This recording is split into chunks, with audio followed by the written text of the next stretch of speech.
All right. Hello, everybody.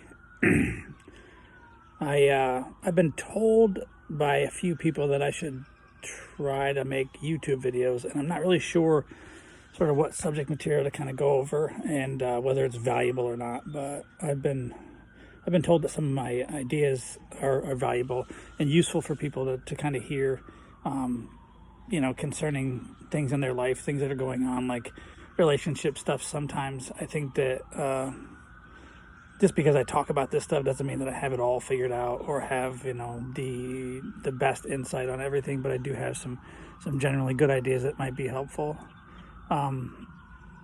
So I wanted to talk about not panicking today. I think that we're sort of panicking with everything that's going on out here, with this pandemic, which is very scary, and all that other stuff.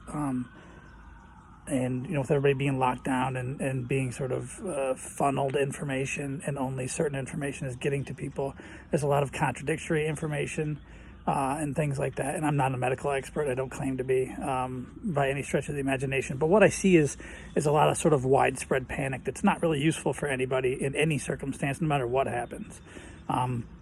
So I think if you look at this as one of those things and not panic, like if something goes wrong at your job and you panic, you're always going to sort of catastrophize everything and put it on a thing on the level where you're always contemplating the worst case scenario outcome. And we can't do that with everything. We sort of have to look on the bright side, protect yourself first so you can help others. And then just kind of roll with the punches sometimes. Like, you do have to protect yourself. You do have to take the warnings seriously and do things to take care of everybody around you. In this particular case, I think panicking in every other scenario that we kind of go through is less than useful. And I think that it can get us into trouble because we freeze. When we panic, we freeze. We don't tend to take any positive action or do anything for ourselves. And then when that happens, we just sort of start getting buried in. So if you're in a situation where you have, let's say outstanding debts, or your health is not very, very good, or your family situation is not very good, your relationship is not very good, that can all sort of cause panic and stress. And then when you panic and stress, you don't tend to address anything very effectively at all. So I think analyzing that stuff and looking into your role in some of that stuff. Are you the problem in the relationship? Maybe. I mean, probably. I don't know. It could be anything. We can't blame shift. We can't, turn, our problems into other people's problems. We have to kind of stand up and see what's really going on. Sometimes we don't really know. We don't really take a hard look at it. We just sort of go through the motions every day, get up, eat breakfast, go to work, say hi to the kids, work all day, making somebody else some money, and then come home and sort of turn on the TV and go on cruise control. And then we just, we're miserable. We're not happy. We're not doing things to challenge ourselves. We're not doing things to make ourselves happy. We're not doing anything that's useful for our improvement at all, and then things get stagnant, things get stale, and we're not sort of taking care of ourselves. We're not eating right. We're not exercising. We're not doing any of that stuff that's all really useful for us. So that can sort of add to it, and then you have some sort of a situation that's outside of your control, and everything just sort of caves in, and then you're in this deep dark place where you can't get out of bed.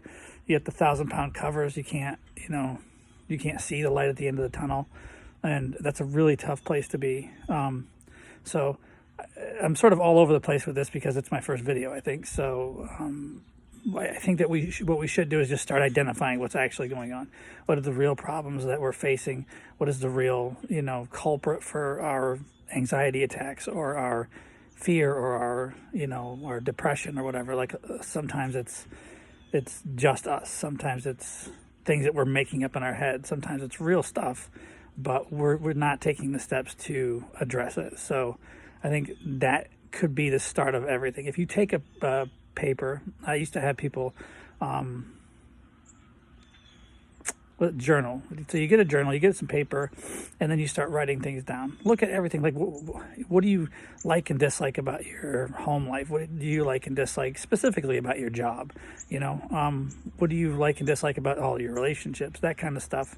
And start trying to find out if you're the culprit, if you're the problem.